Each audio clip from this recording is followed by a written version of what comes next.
So what I'm asking myself at the moment, or what I'm thinking at the moment, here's the camera, put it down there, no paper. Should I put on light?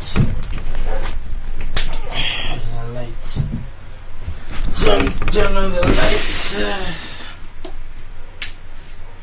No paper. Sure, I don't know, should I talk like this? No headphones.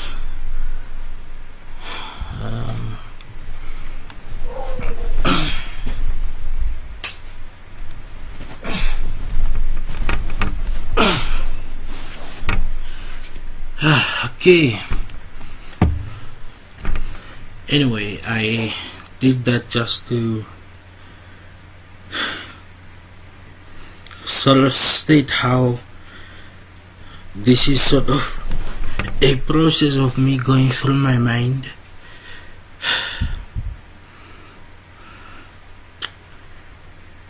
As it unfolds. So yeah, it's not scripture or anything, but no, is the rehearsal or blah blah blah. I'm told I need to rehearse, but who hears this stuff anyway? Who knows?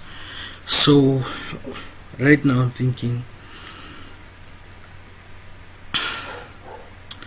what I'm observing is people trying to move away from government dependency because they've been disappointed by the government for so long, and one cannot really blame the government entirely, as these are early stations of certain nations, especially a nation like this one. But as people, I think we fail, because when we speak, we are very radical, and this radical approach, or this radical method of speaking, does tend to seem chaotic.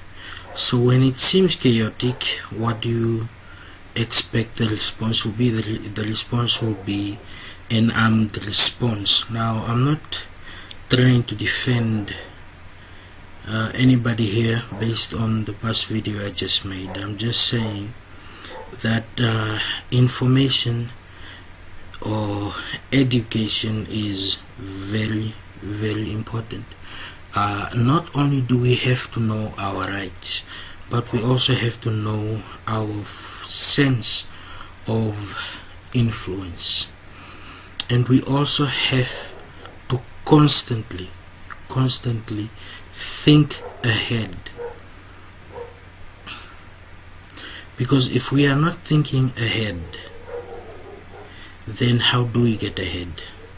And this is interesting, because as people trekked from Africa thousands of years ago, the first people, as they trekked from Africa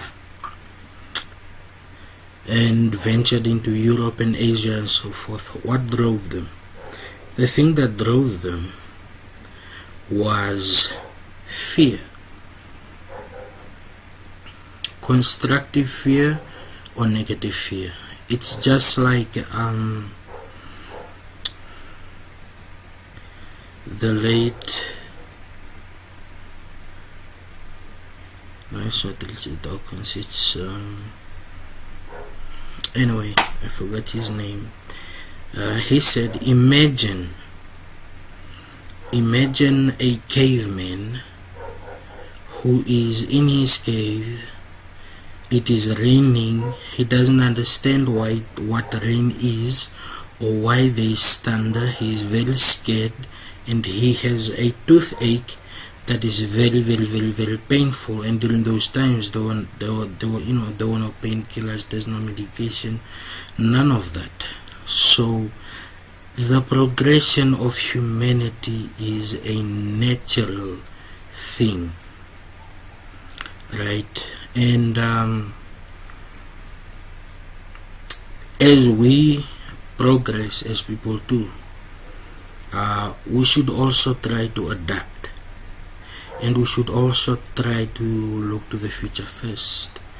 And I say look to the future first because what did they do? Why did they move away from Africa to migrate? They were thinking about the future.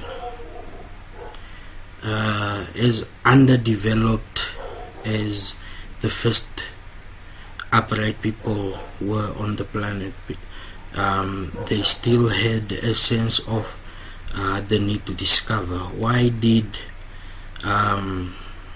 men venture into the seas when they believed the sea was flat? To prove that the planet was flat, in order to prove that the planet wasn't flat, and it isn't flat. And this sense of curiosity is something that I have always had, the need to learn. It's something I've always had, and it's something that I want other people to have also, because the need to learn or the need to discover leads not only to questions but also to solutions. How do you find solutions if you do not have questions? And what kind of questions are you asking, and how relevant are they?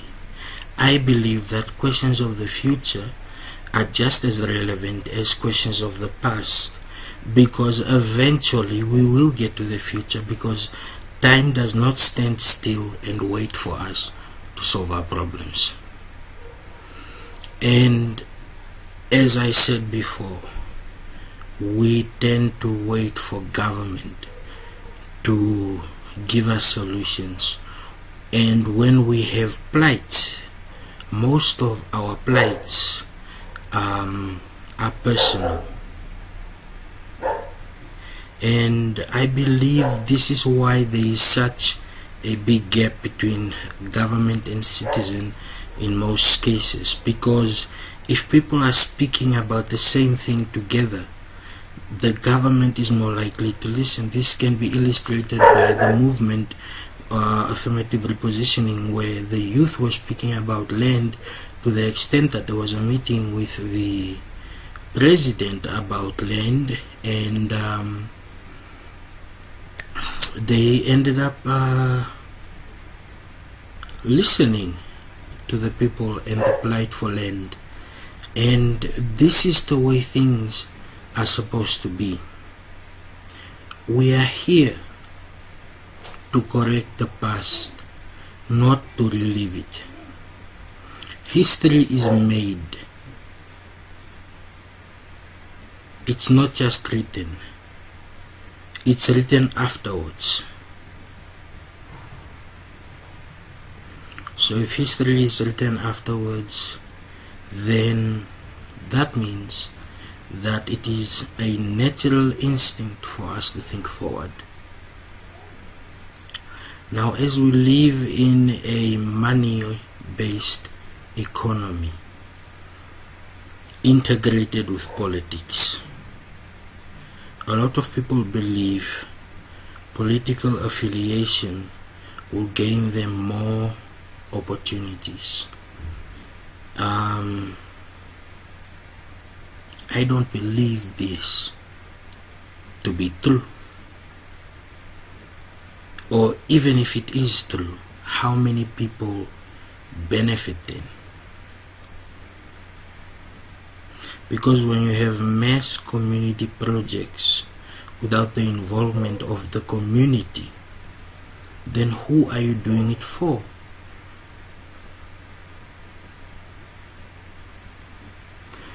The lack of asking for proposals or questions has always been the big gap between citizens and their governments. because if there are no questions being asked, then of course the government won't answer. They will answer to the questions that they have at hand. And if something is of dire need, then the government body would look towards this mass problem. And we have seen the world has affirmed global warming is a threat, poverty is a threat, and inequality is also a threat, because more people are being born than jobs created. The factor of the number of people and the number of jobs available should also come into play. This is how you look at markets. This is how you find distinctions between markets. This is how you end up creating jobs for people, by looking at how you can utilize the skills of the people. Africa is claimed to not be self-sustainable. If Africa is not self-sustainable now, how was it self-sustainable before? Everybody asked this question. But what we don't try to do is try to research and find the answer to this question. Africa was self-sufficient because Africa was holistic. It was about communities. Nowadays, it's about one person or two people or a family, and that is it. Nowadays, it's about celebration and glory and achieving, as opposed to keep on striving. And I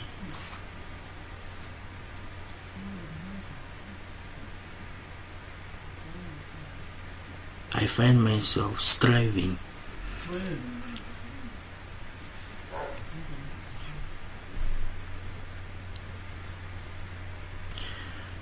well, my mind's all been thrown. Of course, I should have written notes.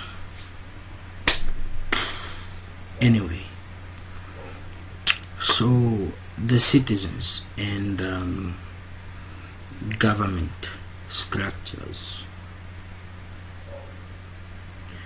as well as how exactly do citizens influence government without being perceived as mobs. There are lots of peaceful propositions. Unions have been the popular way of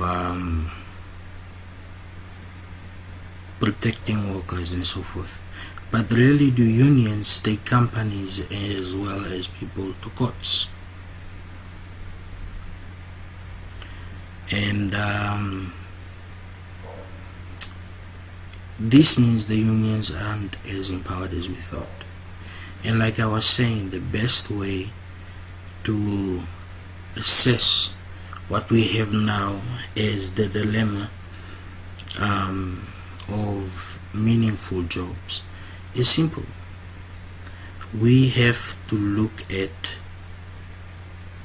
the fact that there are more people today than there were yesterday. This means, and there are more being born, and this means there are more people looking for jobs. And government is really not a job creating agency. This is why we need more active entrepreneurs, and why we need minds to not only be nurtured but be protected.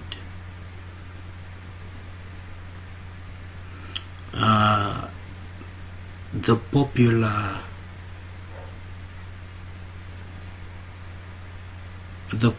fields, or the fields that people feel or perceive are important, are not necessarily